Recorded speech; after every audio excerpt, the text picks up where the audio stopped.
Kali ini kita memasuki materi ketiga yang membahas tentang prinsip dan cara kerja komputer. Tujuan pembelajaran kali ini adalah dapat menjelaskan tentang prinsip dan cara kerja komputer. Let's start learning!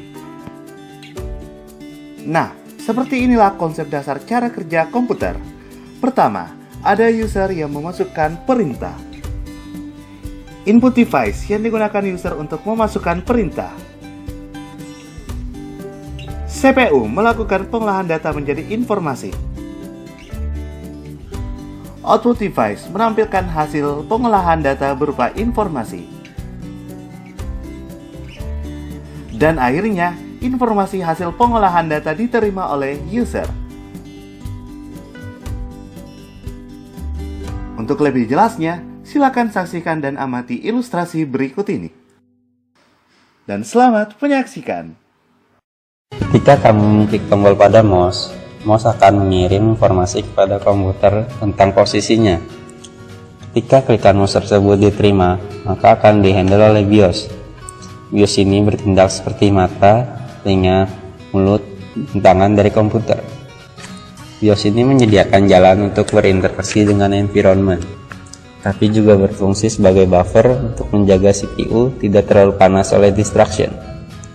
Dalam hal ini, I/O system memutuskan bahwa klikan mouse cukup penting. Jadi, I/O system tadi mengenerate interrupt kepada CPU. Kerja CPU adalah memfetching instruksi dari memori dan mengeksekusinya. Jadi, ketika kamu mengetik dengan sangat cepat, seperti 60 kata per menit, CPU memfetching dan mengeksekusi menara instruksi per detik. Instruksi untuk memindahkan kursor pada layar, untuk menjalankan jam pada desktop, internet, memanage file di hard disk, dan masih banyak perintah lainnya. CPU komputer adalah multitasker. Program untuk semua yang CPU lakukan, khususnya program pada mouse, clock watch, internet, radio, dan huruf yang dikirimkan keyboard. Masing-masing program ini dibuat dan ditulis oleh manusia menggunakan bahasa pemrograman yang dimengerti manusia, seperti Java, C++, atau Python. Lalu program itu dikompil menjadi lebih kecil dan menyimpannya dalam bentuk bit 1 dan 0 dalam memori. Ketika CPU melihat pada address di mana program disimpan dan mengirim request pada memori subsystem untuk instruksi yang tersimpan di sana.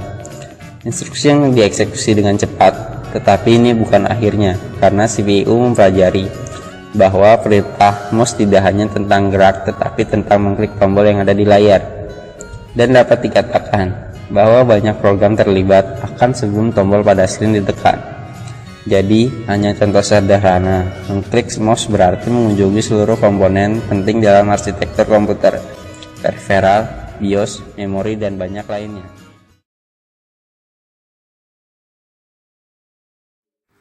Teman-teman, itulah proses cara kerja komputer, khususnya proses ketika melakukan klik pada mouse. Bagaimana pendapatmu?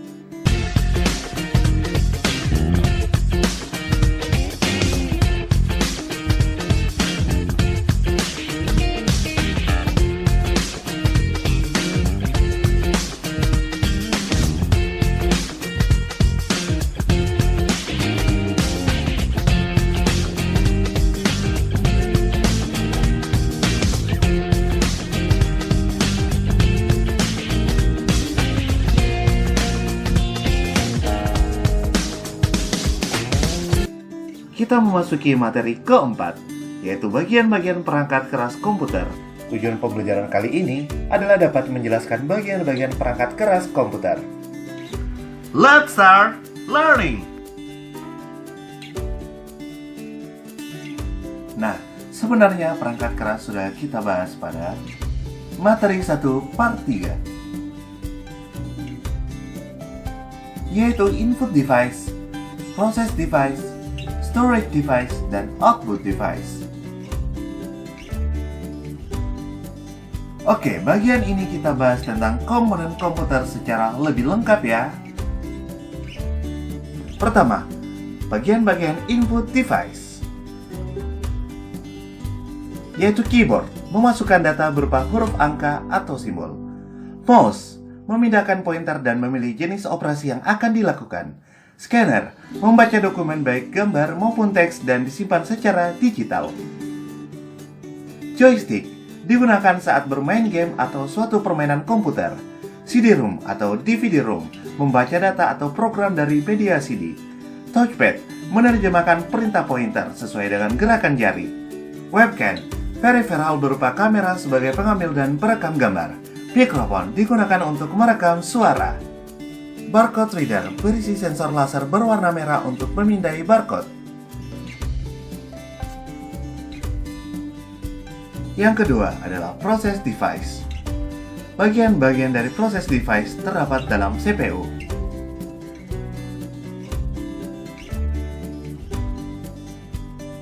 Apa saja bagian dari CPU? Motherboard, papan sirkuit tempat untuk menghubungkan komponen komputer lainnya agar bisa saling berkomunikasi satu sama lain. Prosesor, biasa disebut otak dari komputer, berbentuk chip kecil, mengontrol keseluruhan berjalannya sistem komputer. RAM, Random Access Memory, tempat menampung data yang telah diproses oleh prosesor sebelum dilanjutkan kepada komponen lainnya. VGA card, Video Graphic Adapter, pengolah data grafis atau gambar sebelum ditampilkan ke monitor. Sound card, mengontrol semua audio yang ada pada sistem komputer. Tanpa sound card, komputer tidak akan bisa bersuara. Power supply, pembagi daya sumber arus listrik pada setiap komponen komputer. Tegangan dayanya antara lain 300 watt, 380 watt, 400 watt, dan 450 watt. Cooling fan, pendingin dan menjaga agar suhu prosesor tetap dingin dan stabil.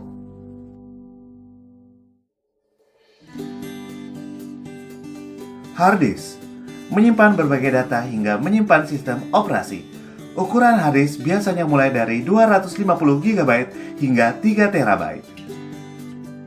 CD dan DVD-ROM, untuk membaca dan menulis kaset atau CD atau DVD, di antaranya CDR, CD-RW, DVD-R, DVD-RW.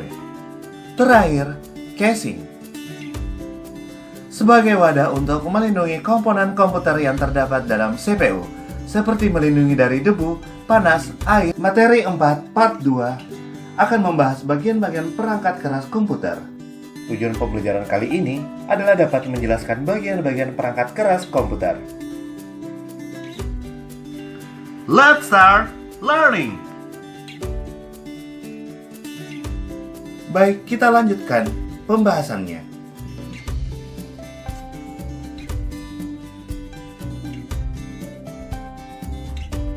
Kali ini kita membahas storage device dan output device. Sekarang kita akan membahas storage device. Bagian-bagian dari storage device adalah memori internal. Memori yang terdapat di dalam CPU ada RAM, ROM, dan hard disk.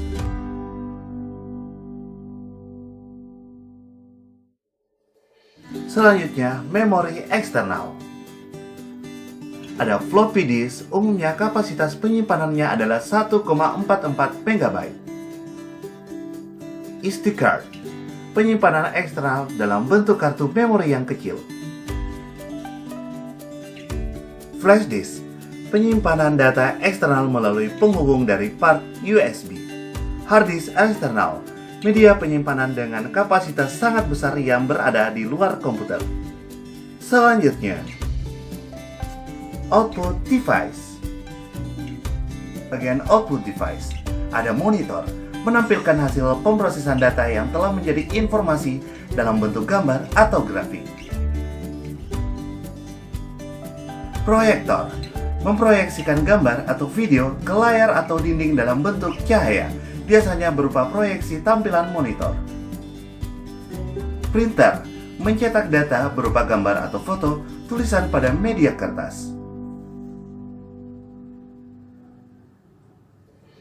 Speaker mengeluarkan hasil pemrosesan berupa suara sesuai dengan inputan dari user.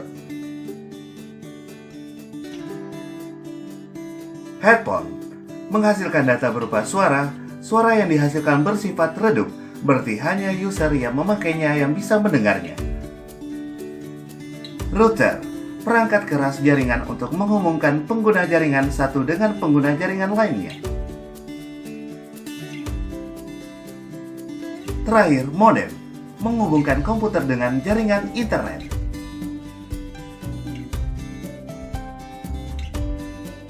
Demikian pembahasan materi 4.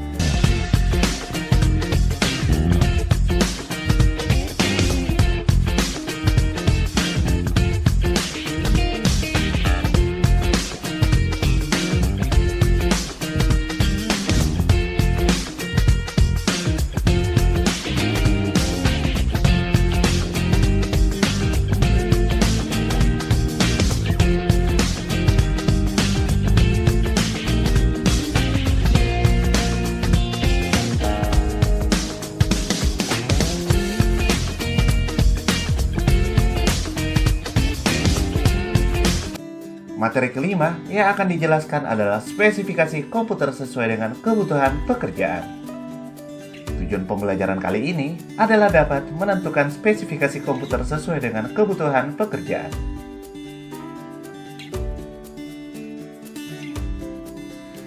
Let's start learning!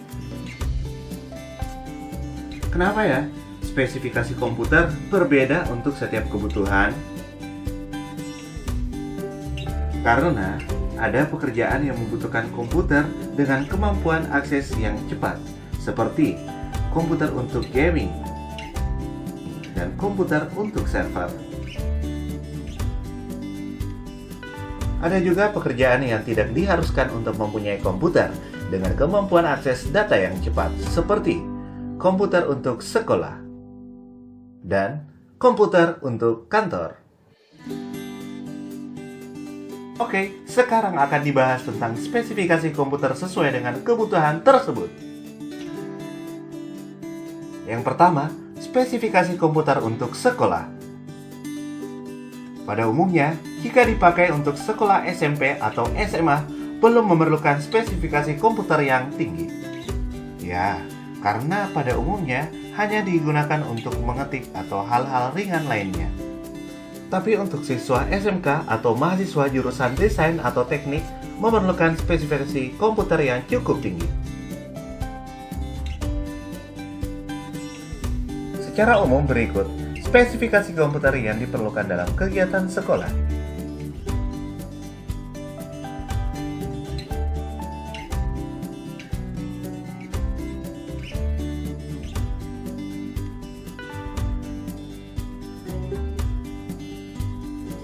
Kedua, spesifikasi komputer untuk kantor.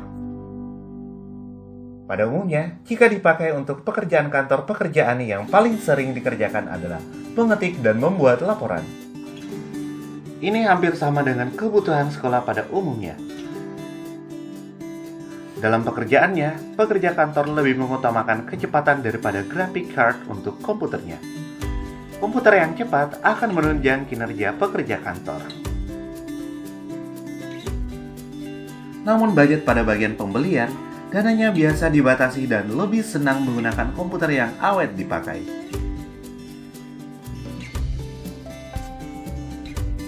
Secara umum, berikut spesifikasi komputer yang diperlukan dalam kegiatan kantor.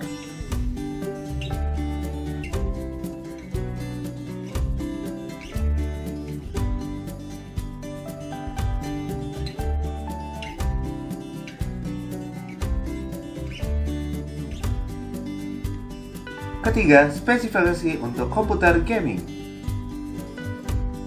Pada umumnya, jika dipakai untuk bermain game membutuhkan spesifikasi komputer yang sangat tinggi. Game akan sangat berat dijalankan pada komputer dengan spesifikasi yang rendah. Bagian terpenting dari komputer gaming adalah graphic card dan prosesor dengan spesifikasi tinggi yang memungkinkan game berjalan dengan lancar. Secara umum, berikut spesifikasi komputer yang diperlukan dalam bermain game.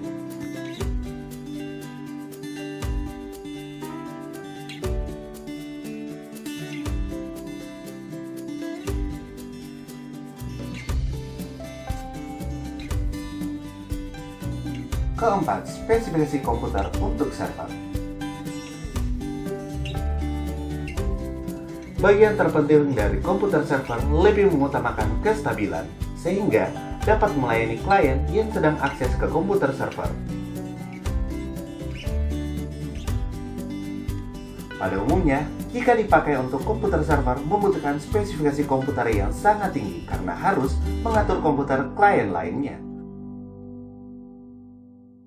Secara umum, berikut spesifikasi yang diperlukan untuk komputer server.